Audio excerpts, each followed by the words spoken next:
Hey guys, welcome back to Tower of God, a new world. In today's video, we are talking Yihwa. Now, I've tested her for basically since I pulled her on my account, which has been around about 8 hours or so. I was stuck at the 10-40 on my account. I am now into chapter 12, and she has been an absolute monster. Now, I've played a little bit with the simulator mode that we've got, but I've got to work out precise like parameters and stuff that I want to simulate on. So right now for me, the best testing in my mind is just to test where I was stuck, the progress that I'm getting, how she feels and stuff like that. So I will do more simulated based testing. If anyone has really good parameters, let me know as well, because I do want to just set it up properly and then just we can simulate characters for a good gauge on where they're at based on that thing. But in general, this chick is an absolute monster. I'll show you some replays.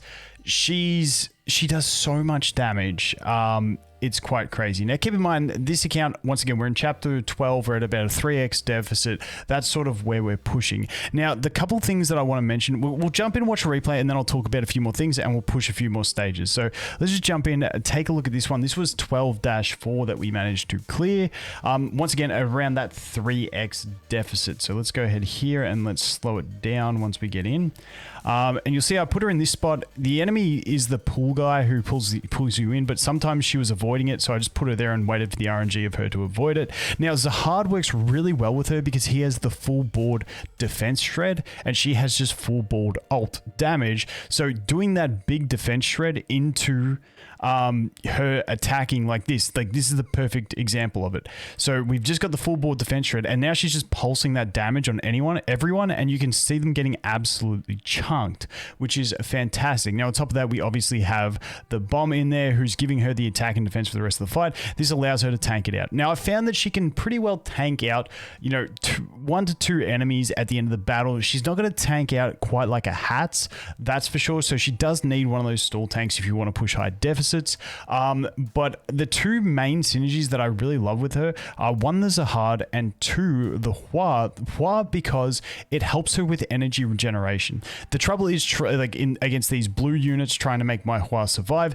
so that we can kill the target, so that we can get that energy. But the energy regeneration, allowing you to cycle through, is fantastic with Yihwa. And then, like I said, Zahard with that synergy. We'll watch this one more time. That Zahard synergy of being able to put the armor break out, and then her just like pulsing that damage is absolutely fantastic. I think it's a great combo.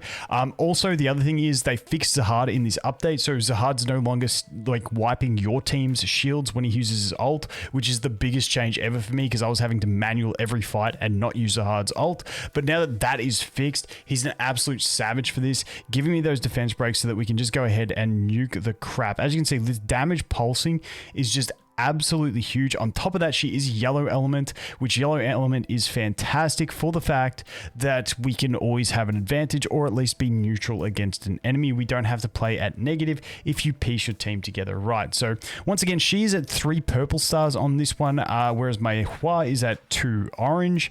That's sort of the difference between them, which isn't really a massive difference. Well, it actually is. It's 5 copies. But at the moment, I think she's working incredibly well. She doesn't need those defensive stats as much. It would be nice for tanking at the end when it gets to the late stage, but not as much as a melee unit does. So let's jump in. Let's go into this next one. But like I said, I think at the moment, I want to say she's one of the best carries to go for, but I'm not willing to say that yet. I want to do a lot more testing first. But let's take a look at this one. What have we got on this enemy team? We got that assassin, which we should be able to deal with this guy with my Evan, put her up there, let bomb do that, and we should be pretty good to go on this one. We'll see how we go. It's probably going to take a few tries to get this stuff to work, but her damage output is just insane. On top of that, we do have the defense shred, which let's not forget, she has the defense shred and also the knockback for a bit of control, which is really nice. She's got her shields. Her exclusive equipment looks absolutely cracked. We'll go through her exclusive equipment in a sec. Unfortunately, my bomb there just getting absolutely trucked at the very start of the battle. So we're not going to look too good in this one. We didn't get the bomb buffs. We didn't get the Yihwa debuff, so we're probably going to be screwed here unless she just manages to pulse out an insane amount of damage, which she actually did. She brought them down pretty low. So if we synergize organize this team a little bit better, we should be quite fine at this one.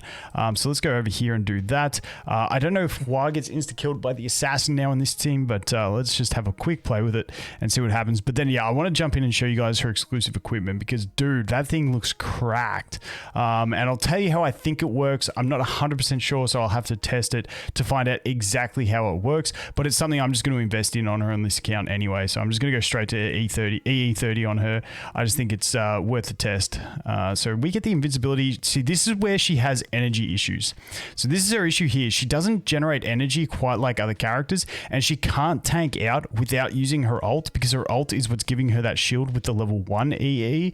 So without that extra energy flow, she becomes a bit clunky. So she's not as good in that 1v1 type situation or 2v1, 3v1, quite like a Hats. So, you know, you've got different trade-offs, essentially. I think at endgame, like if we get all characters to level 300 in 6 months, 12 months, whatever that may be, I think she's going to be really good. But once again, at the moment, it feels like the last two being Yihwa and her have been pretty big. I don't want to say the word, but you know, they're stronger than the previous options at first glance. So, you know, by the time we talk about endgame, we're probably going to have different rosters by then anyway. So I don't want to go too much into that, but here we go. We should be able to, please let us clear because we're going to get this shield and then yeah, pulse, yeah. The damage pulse is huge. It's such a cool ability too. Like, it is so much damage that she just punches out. Now, some stages I have been using her as the lower leveled unit as well, and putting Yihwa as the carry. That's been mainly against green units, and that still works really well for me. I don't know if she's the optimal supportive type unit. My idea there was that she could crit with her full board AoE and give Yihwa shields, but I think that's just more copium than anything. Let's jump in this one. Let's take a quick look. So we're at a lower deficit here. We're only just over a 2x deficit because we're in those in-between stages. So hopefully these ones shouldn't be too hard. We've got the elemental advantage in this one. The other thing that we can do is we can also just swap that out and give ourselves another little buffer. The thing with Yihwa is she's fantastic as a supportive unit, but she takes a lot more effort to make work. And in these in-between stages, you kind of just want to punch through it pretty quick and not worry about having one insta-dead unit. So let's go ahead. Let's see how this goes. Okay, the assassin's jumped onto her. She does the pushback. Look at her pushback too, by the way. It's a pretty big pushback. It does push them out of the ring of her circle, which kind of sucks. And the other thing she will do is she will move forward to do her pushback, bringing her into range of some enemies sometimes to be able to hit them with it as well. Another unit that I think is going to pair really well with her is Nurei. At least, I think her name's... that's how they say it in the anime. I actually went back and looked at it. I believe they say Nurei. Kun says her name at one stage. I watched that this morning. I was curious. But I think she will pair well. The anima chick is the other name I call her, just because we get that extra energy regeneration, which that is something I think she is desperate for.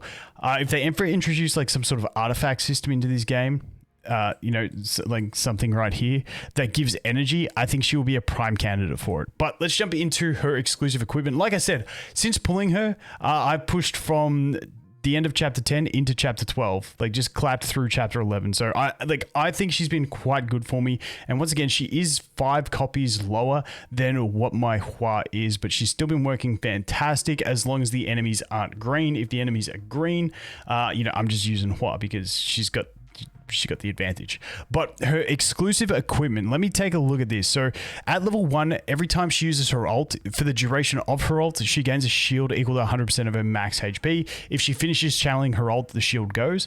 Then at level 2, she gains a 20% attack increase when using her ultimate. Then at level 3, she no longer reduces her physical and magical resistance, which is nice for a bit of survival. But the big one for me is here at level 30.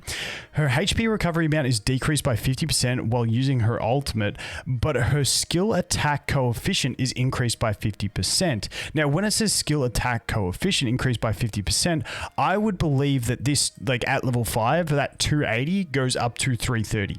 I can't be sure of that. That is something I need to test, and if it is that, that is a pretty good damage increase on the ultimate, considering she also has a 20% attack increase while using this ultimate. It makes it just an absolute beast of an ability.